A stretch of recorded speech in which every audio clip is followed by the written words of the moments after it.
Well, we are back now with our Dr. of Ig, Dr. Thomas Rushton with St. Mary's Medical Center. And he is here to talk about the ultimate summer battle that happens every single year. We're not talking about SummerSlam, WWE. We are talking about fighting mosquitoes. Yeah.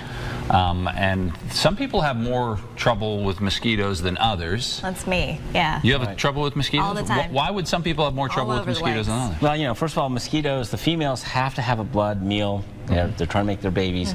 The relationship between mankind and mosquitoes is quite tight. Yes. Because we will leave standing water, which is what she needs. Difficult to find in the wild, but very easy to find around people's houses and settlements and so on.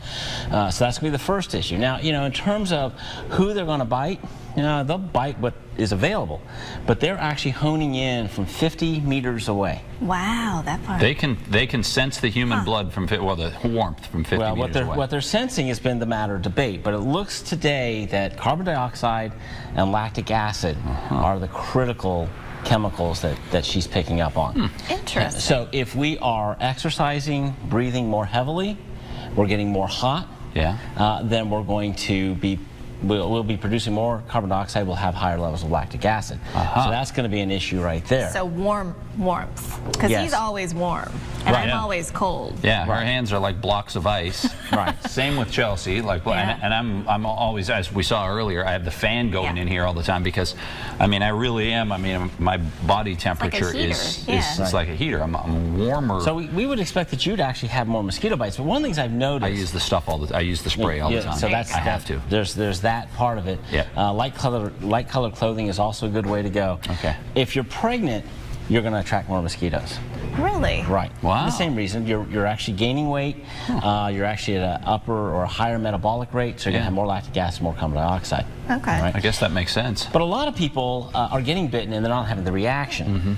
And so it only looks like some people are getting more bitten than others. You mean they're not having little bumps that itch like crazy? Itch all day and night. Oh, I have like 2 right here that I got. There you go. You have 2? I have like 12 on my legs right now. Well, when we go hiking, you 2 can come with me and get beaten. Yeah, we'll take your mosquitoes away from you. Take them. So what about like myths? Light colored clothing, you were saying. Light color is a good idea. Dark colored is a really bad way to go.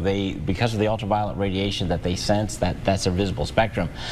You want to avoid dark colors. You want to go with the light colors. Do those citronella things really work? They can help. But I think, you know, personal protection, I'm a big fan of picaridin. DEET is also good. Of course. Skin So Soft is good, but you have to apply it frequently.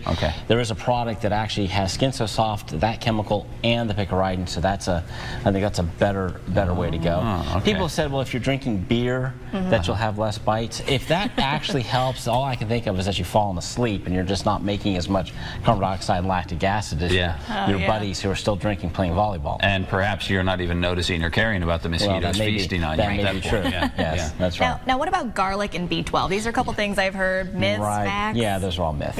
Unfortunately. Keep away vampires, but not mosquitoes. I was going to say, that was for you, Tim. Right, it was an easy setup. So I don't know about zombies, but yeah, keep away the vampires. Yeah, that's what, you know, I think if there was something that somebody could take that wouldn't cause that, you have to put the spray on if you are susceptible, and that's why I said I have to use that DEET spray. And the stronger the DEET, it seems, the stronger the repellent, the more it's going to smell. That's right. I think I'm going to impose this on you then. This is your way to make $1 billion. Somebody needs to come up with some type of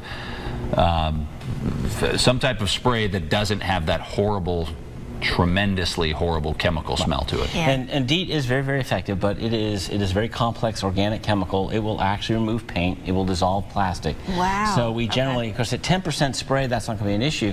But I grew up in the Everglades, and I would routinely use 100% DEET just because the mosquitoes were just that dense. You'd actually see that black cloud following you just about 4 inches off the ground. And obviously not something you want to be applying to children, especially those less than 1 year of age. Again, I like picaridin. It actually has a refreshing kind of feel to it when it's put on the skin. It seems to be very, very safe. Where do you find that? I have to try that. That's at sporting goods stores. Any store? Okay. Target, Walmart, anybody can. And Again, you want to put your sunscreen on about 20 minutes before you go out into the sun. You want to put your insect repellent just as you're hitting the door. Okay. So that's the key part so there. it lasts longer. Yeah. Okay. And I don't recommend the clothing that has the repellent because you don't know how long it's going to be in there. That's true. Yeah. A couple washes. Okay. All right. Thanks, Dr. Interesting. Rushton. Thanks for Very good. coming in. Good advice for sure, as usual.